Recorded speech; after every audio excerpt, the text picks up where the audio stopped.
Morning, it's February 21st, and this is To My Liberal Friends. It's sort of an axiom in politics that Social Security and Medicare have become the third rail of politics. In other words, nobody wants to touch it because it leads to your defeat. And so we saw in the State of the Union, Republicans cheer when Biden made his comment about not touching Social Security and Medicare. And Kevin McCarthy has over and over made it plain that the negotiations on the debt limit will not consider any cuts to Social Security and Medicare. So once again, Democrats and Republicans alike fail to realize the problems facing the system, and rather than set up a way to fix them, they want to ignore them and pretend they'll go away. But they're not going to go away. The Congressional Budget Office has pointed out the reality with a new report out projecting that Social Security will become insolvent by 2032. That's earlier than expected.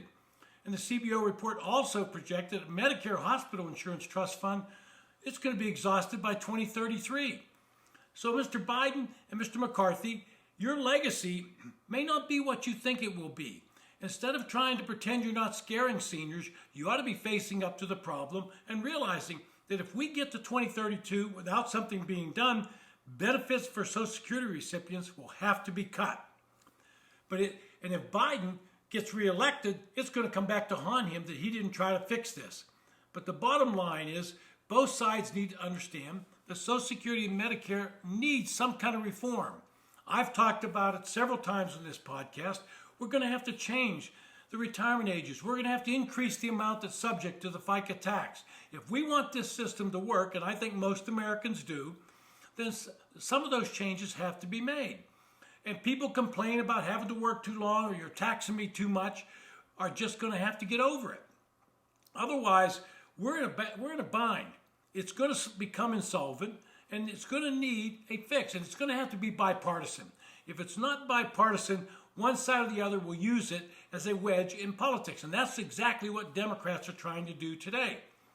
They tell you Republicans want to cut your Social Security, but where's their plan? And I've asked this in the past. What is their plan to make it solvent? They don't seem to offer a plan either. They just sit there and try to scare you. And for Republicans, they need to come up with a plan to say, yes, we need to reform Social Security, and here's what we're willing to do, and toss the ball in the court of the Democrats.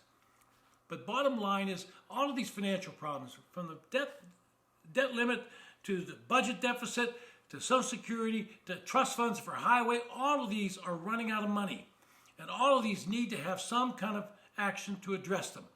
But it doesn't seem that either party is willing to do that, and Democrats would rather scare people than come up with their own solutions. So the next time Chuck Schumer says we need to have a plan from the Republicans before we talk about anything, ask him, what's your plan?